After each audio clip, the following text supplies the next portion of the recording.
Qoraqalpog'istonda Hindistonning Yera universiteti filiali ochilishi mumkin. Yuqori kenges raisiga blogerlar taklif bilan chiqdi. O'tgan haftada bir necha mansabdor shaxslar yangi o'ringa tayinlandi. Shu va shunga o'xshash o'tgan haftada yuz bergan xabar va yangiliklarni yoritish maqsadida biz hafta dayjestini boshlaymiz.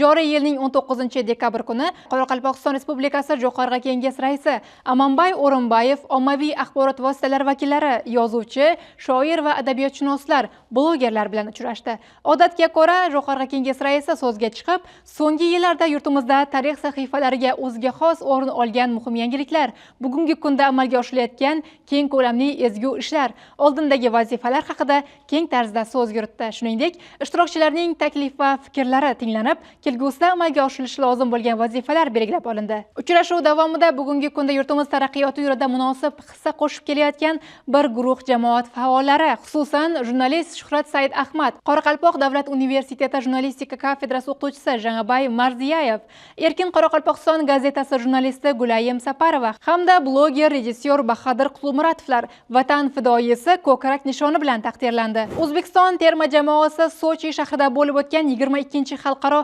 yoshlar tabiiy fanlar olimpiadasida yuqori natijalarga erishdi.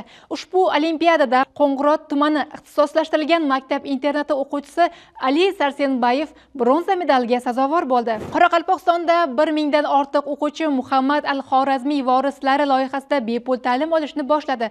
Hozirda Qoraqalpog'iston Respublikasida loyihaga rasmiy start berildi. Ushbu tashabbus doirasida Nukus shahri, shuningdek, Ellikqal'a, Amudaryo, Chimbay, Taxyatash, Taxtako'pir va Shumanay tumanlarida 1000 dan ortiq yoshlar uchun bepul IT darslari faol davom etmoqda. Ushbu darslar zamonaviy texnologiyalarni o'rganishga qiziqqan yoshlar uchun katta imkoniyat yaratib, ularning kelajakdagi kasbiy rivojlanishi uchun mustahkam poydevor bo'lib xizmat qilmoqda. Kelgusi yilda esa loyiha qolgan tumanlarda ham bosqichma-bosqich joriy etilishi rejalashtirilgan. Yesim-O'zek mahallasida 200 kilovat quyosh paneli o'rnatilmoqda.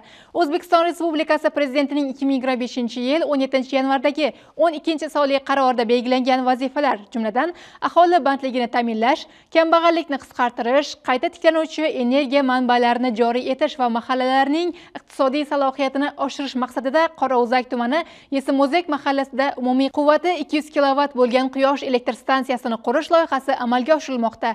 Loyihani amalga oshirish natijasida Yesim-O'zek mahallasida kam ta'minlangan oilalar va ishsiz fuqarolarning daromad manbalari kengayib, ularning bandligi ta'minlanadi. O'tgan hafta davomida bir necha tayinlovlar bo'ldi. Bekzod Ismoilov Qoraqalpog'iston Respublikasi Raqobatni rivojlantirish va iste'molchilar huquqlarini himoya qilish qo'mitasi raisi lavozimiga tayinlandi.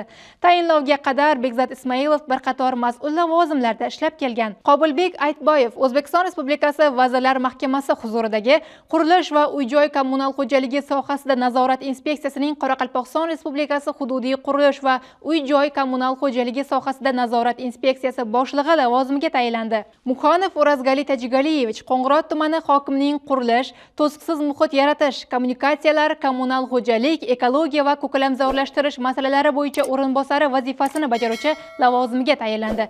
O'razgali Muxonov shu kungacha hududiy elektr tarmoqlari aksiyadorlik jamiyati Energo savdo filiali Qoraqalpog'iston bo'limi Qo'ng'irot tumani bo'limi boshlig'i lavozimida ishlab kelgan. Sizga yetkazmoqchi bo'lgan xushxabar va yangiliklarimiz hozircha shulardan iborat edi. Kelasi hafta siz uchun ham, biz uchun ham xushxabarlarga to'la bo'lsin.